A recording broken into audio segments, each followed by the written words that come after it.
नमस्कार, मैं पंडित ब्रजेश चंद्र पाठक। ज्योतिषी कैसे बने, ज्योतिष विद्या को कैसे हासिल करें, इसकी प्रारंभिक जानकारियाँ क्या क्या हैं, इससे संबंधित 2 वीडियोज़ मैंने डाल दिया है। ये तीसरा है। आज आपके सम्मुख हम जो प्रस्तुत करने जा रहे हैं वो तत्व से संबंधित, कौन सा भाव को किस तत्व का माना गया है, इस बात को जानकारी रखने से आपको किसी की भी कुंडली को या अपनी कुंडली देखें या किसी और की देखें, उससे फलादेश करने में कितनी बड़ी सहूलियत होती है, कितनी बड़ी आसानी से आप किसी का फलादेश कर सकते हैं। आपको जब तक ये पता नहीं होगा कि कौन सा भाव किस तत्व का है तो उसमें फलादेश में सटीकता में कमी आ जाएगी। इसलिए आप इसको भी अनिवार्य ही समझें। इसको जानना बिल्कुल सरल है, सहज में ही आप इस चीज़ को आसानी से समझ सकते हैं। समझाने की शैली होनी चाहिए, नहीं तो इसी को लोग सोचते हैं अरे कौन 12 घर है, कौन सा किसका तत्व है, उसी भ्रम में पड़ते हैं, उनको जल्दी समझ में नहीं आती है। इसको हम सूत्रात्मक ढंग से आपको हम बताने जा रहे हैं।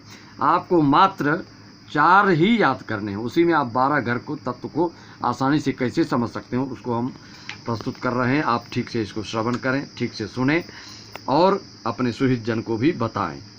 तो मित्रों, ये पहला जो है, आप पिछले के वीडियोज अगर आप देख रहे हैं लगातार, तो पहले घर के बारे में मैंने बता दिया आपको कि ये प्रथम भाव इसको बोलते हैं। और इस भाव से क्या क्या देखा जाता है, इसके पिछले वीडियोज मैंने डाला है। आज ये जो तीसरा वीडियो है आपको ज्योतिष विद्या सीखने के लिए, इसमें आपको ये समझना है कि यह भाव किस तत्व का है। तो पहला घर जिसको लग्न बोलते हैं, लग्न दूसरा भाव किसी जगह से आप नहीं बोल सकते, पहला भाव को ही लग्न बोलते हैं। राशि आपका कुछ भी हो, लेकिन लग्न यहीं पर से श्री गणेश होता है, लग्न का यहीं से लग्न बताया जाता है। तो मित्रों, लग्न जो होता है वो किस तत्व का होता है, तो यह अग्नि, याद रखेंगे, ये अग्नि तत्व का है भाव। फलादेश करते समय हम लोग ये ध्यान देते हैं कि अग्नि तत्व का यह भाव है, तो इसमें कौन सा ग्रह ज़्यादा अच्छा फल देगा, कौन सा कमज़ोर फल देगा, वो हम आगे के एपिसोड में बताएंगे। तो ये आप सिर्फ इतना याद रखिए कि ये क्या है, अग्नि तत्व का भाव है। दूसरा क्या हो गया मित्रों, इसको आप बोलेंगे पृथ्वी तत्व। ये हो गया पृथ्वी तत्व का भाव, द्वितीय भाव। तीसरा भाव जो है ये हो गया आपका वायु तत्व,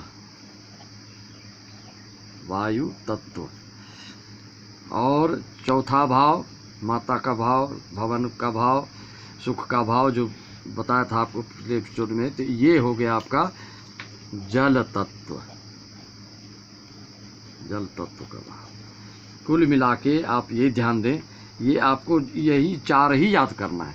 इसी 4 को याद करेंगे और कैसे सूत्रात्मक ढंग से इसको आपको याद करना है वो मैं बताने जा रहा हूँ। आप यहाँ ध्यान देंगे, आप सिर्फ एक में लिखिए अग्नि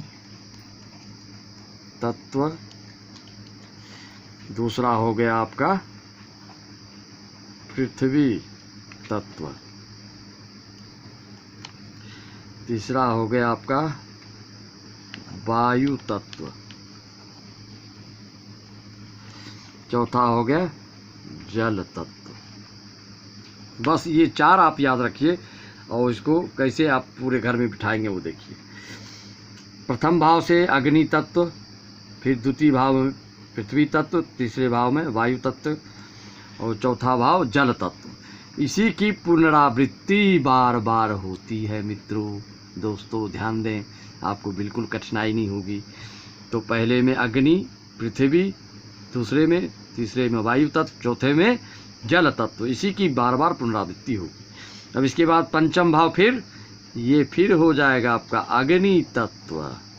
आपने याद किया मात्र 4 को, यही चारों आपको आसानी से बिठाने की तरीका बता रहा हूँ। फिर इसी चारों की पुनरावृत्ति होगी। अग्नि के तत्व के बाद आपने क्या यहाँ दूसरे भाव में लिखा, पृथ्वी तत्व, फिर यहाँ भी आ जाएगा पृथ्वी तत्व। पृथ्वी तत्व के बाद आपने तीसरे भाव में क्या लिखा, वायु तत्व, तो ये आपका यहाँ सप्तम भाव में आ जाएगा वायु तत्व। वायु तत्व के बाद आपने क्या लिखा? जल तत्व। तो वायु तत्व के बाद यहाँ आप लिख दीजिए जल तत्व। ये हो गया। फिर 1 2 3 4 दूसरी पुनरावृत्ति हो गई। अब तीसरी पुनरावृत्ति होगी, तीसरी बार होगा। वो इसी क्रम को फिर से आगे बढ़ाना है। नवम भाव क्या हो गया? अग्नि तत्व। फिर क्या? 10वां भाव पृथ्वी तत्व। इसके बाद क्या क्रम आएगा इसका? वायु तत्व। लास्ट घर, 12वां घर जो है ये फिर जल तत्व। मित्रों, आपको फलादेश करते समय ये ध्यान देना पड़ेगा कि जल तत्व में जो घर है जल तत्व का, उसमें जल तत्व वाली राशि ग्रह बैठ जाए तो वो ज़्यादा प्रभावकारी हो जाता है। अग्नि तत्व में अग्नि तत्व की राशि का ग्रह बैठ जाएगा तो ज़्यादा प्रभावकारी हो जाएगा। इसको आप कैसे समझेंगे मित्रों? इसके लिए भी मैं बिल्कुल आपको आसान उपाय बता देता हूँ कि देखिए, इसमें आपको ऐसे याद रखना है, 3 ग्रह करके। 3 ग्रह हैं आपके अग्नि तत्व के, 3 हैं पृथ्वी तत्व के, और 3 हैं आपके वायु तत्व के, और 3 हैं आपके जल तत्व के। तो मित्रों, इन सभी को गुणा करो। 3 की 3, 3 दूनी 6, 3 तिया 9, 3 चौक 12, 12 राशियाँ हो गई। तो इस 12 राशियों को याद करने के लिए आप अग्नि तत्व का कौन कौन सा है मित्रों, ये देखो आप। अग्नि तत्व, अग्नि तत्व की राशियाँ पहले लिख लो आप। अग्नि तत्व की राशि कौन कौन सी है? मेष,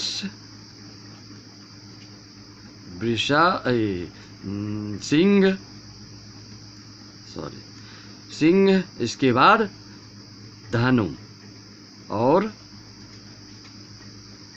धनु। ये 3 राशियां हो गई आपकी अग्नि तत्व की। और पृथ्वी तत्व की कौन कौन सी राशि है मित्रों? देखो, इसको याद रखना पड़ेगा थोड़ा सा, तो उसको आपको फलादेश करने में बहुत ही आसान हो जाएगा। पृथ्वी तत्व का आपका हो गया कौन कौन सा? पहला वृषभ, दूसरा कन्या,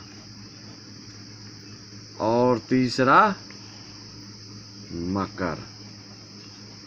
ये 3 क्रम से आपको बता रहा हूँ और क्रमशः बता रहा हूँ। अग्नि तत्व 3 हो गए, मेष, सिंह, धनु। पृथ्वी तत्व के वृषभ, कन्या और मकर।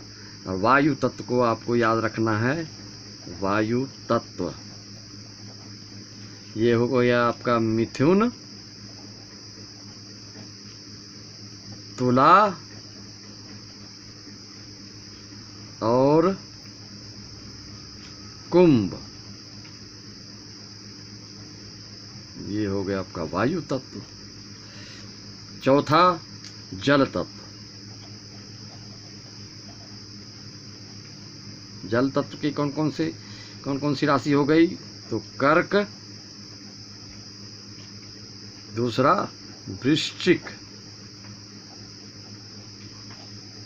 और तीसरा हो जाएगा आपका मीन।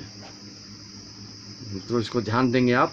इसी तत्व के आपके सारे ग्रह हैं, 9 ग्रह में कौन कौन से तत्व के हैं वो बता रहे हैं।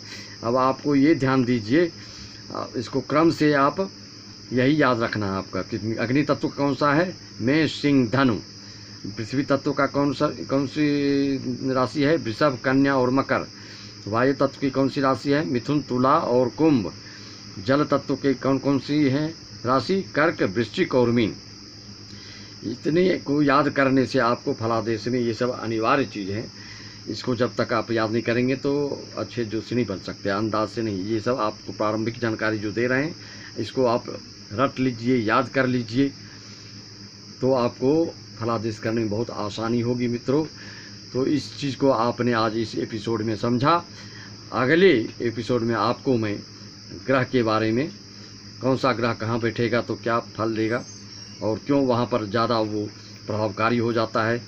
जल तत्व का जो घर है उसमें जल तत्व की राशि अगर बैठे तो ज़्यादा प्रभावकारी हो जाता है। जैसे आपने सुना होगा 12 भाव में मीन के का शुक्र अगर बैठता है तो बहुत प्रभावकारी हो जाता है।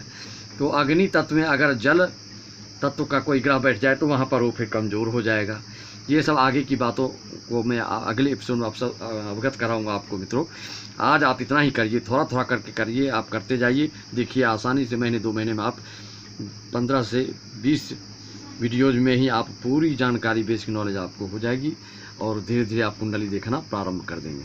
आज मैं आपको इसी शब्दों के साथ विराम देता हूँ सभी सब्सक्राइबर्स को कि आप इसी तरह से इसको शेयर करते जाएं, लाइक करते जाएं, बेल आइकन दबाते जाएं। आपको हर नोटिफिकेशन प्राप्त करना हो तो आप बेल आइकन और सब्सक्राइब अवश्य करें। और पसंद आती हो हमारी शैली आपको समझाने की तो लाइक भी कर सकते हैं आप, ये आपके ऊपर है। तो मित्रों, इसी शब्दों के साथ मैं अपने शब्दों को विराम देता हूँ। सभी मित्रों को जय हिंद, नमस्कार।